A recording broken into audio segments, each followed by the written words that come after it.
وجميع الكون لنا وطنا، توحيد الله لنا نور، أعددنا الروح له سكنا.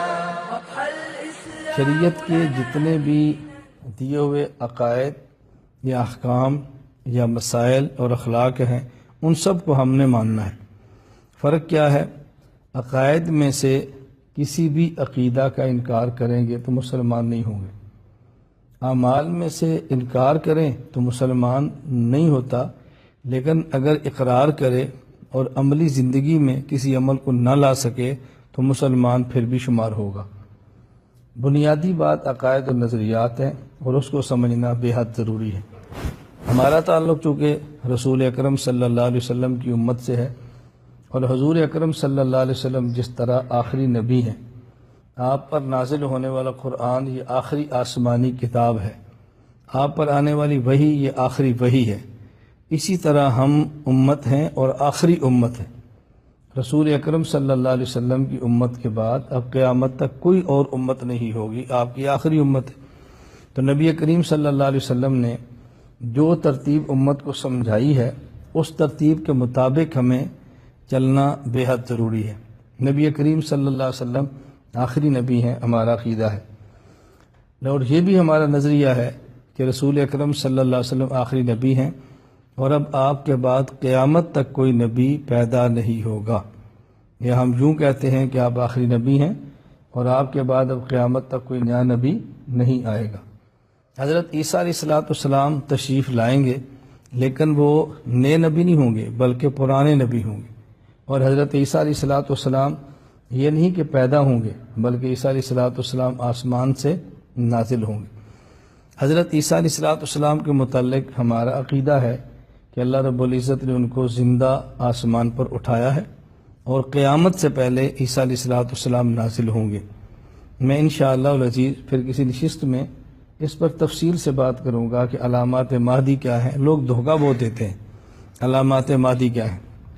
ایک بات بطور خاص آپ یاد رکھ لیں، اور یہ ایسی دلیل ہے کہ جس کو سمجھنا بہت آسان ہے، سمجھانا بہت آسان ہے.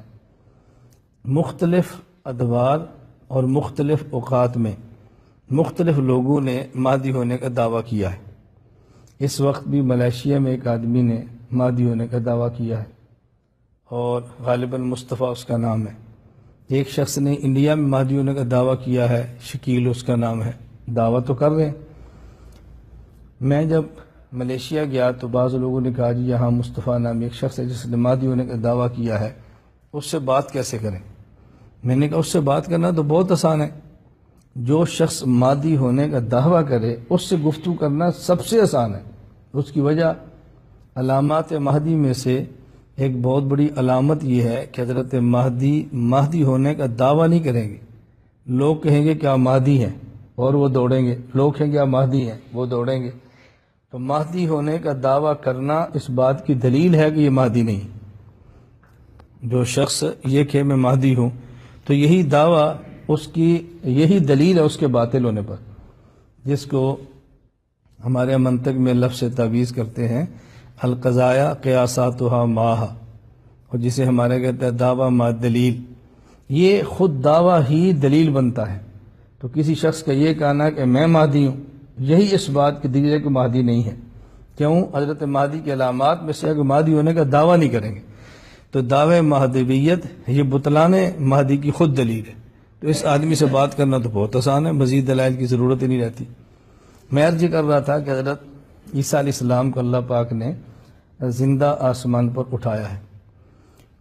یہ اہل سنت والجماعت کا اجماعی عقیدہ ہے، جس کا انکار کرے کوئی شخص تو مسلمان نہیں رہتا.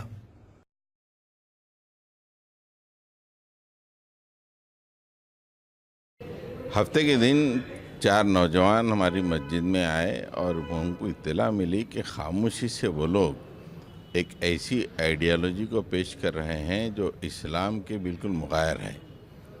کوئی شکیل بن حنیف صاحب ہیں اور انہوں نے یہ دعویٰ کیا ہے کہ وہ عیسیٰ ہیں، مہدی ہیں، اور اس کے لیے قرب قیامت کے مناظر جو احادیث میں ملتی ہیں اس کا سائنٹیفکلی انہوں نے اظہار کیا ہے اور یہ پروو کرنے کی کوشش کی ہے کہ قیامت بالکل قریب ہے اور عیسیٰ آ چکے ہیں، ان پہ ایمان ضروری ہے، نہیں مانے تو کافر ہیں۔ وجميع الكون لنا وطنا، توحيد الله لنا نور، أعددنا الروح له سكنا، الكون يزول ولا تمحى في الدهر صحائف.